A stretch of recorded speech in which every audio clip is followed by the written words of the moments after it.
আসসালামু আলাইকুম রহমতুল্লাহ। আপনারা অনেকেই বলেন যে ভাই মধু নেওয়ার পর পানিতে পরীক্ষা করলাম কিন্তু পানিতে মধুটা মিশে গেল, এটা ভেজাল মধু। এই দেখেন, এটা পানি একদম স্বচ্ছ। আর এটা হচ্ছে আমাদের চাকের মধু, কিছুক্ষণ আগে সংগ্রহ করা চাকের মধুটা। আমি একটু আপনাকে দেখাই। এই দেখেন ভাই, একটু ধরেন। এই দেখেন, এই যে মধুটা আমি সরাসরি গ্লাসে দিয়ে দিচ্ছি।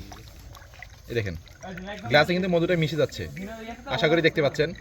এই যে গ্লাসে আমি কতখানি মধু দিলাম, মধুটা কিন্তু পুরোটাই মিশে গেছে। তো আপনারা যারা বলেন যে পানি পরীক্ষা কিংবা আগুন পরীক্ষা বা কুকুরে খাবে না, পিঁপড়ে খাবে না, এটা একদম ভ্রান্ত ধারণা, ভুল ধারণা। দেখেন একদম পুরো মধুটা মিশে গেছে পানির সাথে। তো খাঁটি মধু অবশ্যই মিশে যাবে, এটা অবশ্যই পিঁপড়া খাবে, কুকুরে খাবে, এবং আগুনও ঝামেলা হয় না, আগুন ধরবে না।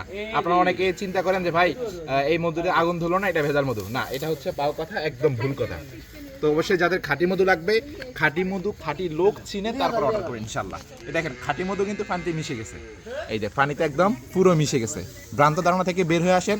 খাঁটি মধু চিনার একমাত্র মাধ্যম হচ্ছে খাঁটি মানুষ এবং ল্যাব টেস্ট। কখনো কখনো ল্যাব টেস্টও ঠিক মতো আসে না। তা আমাদের সাথেই থাকবেন। আসসালামু আলাইকুম রহমতুল্লাহ।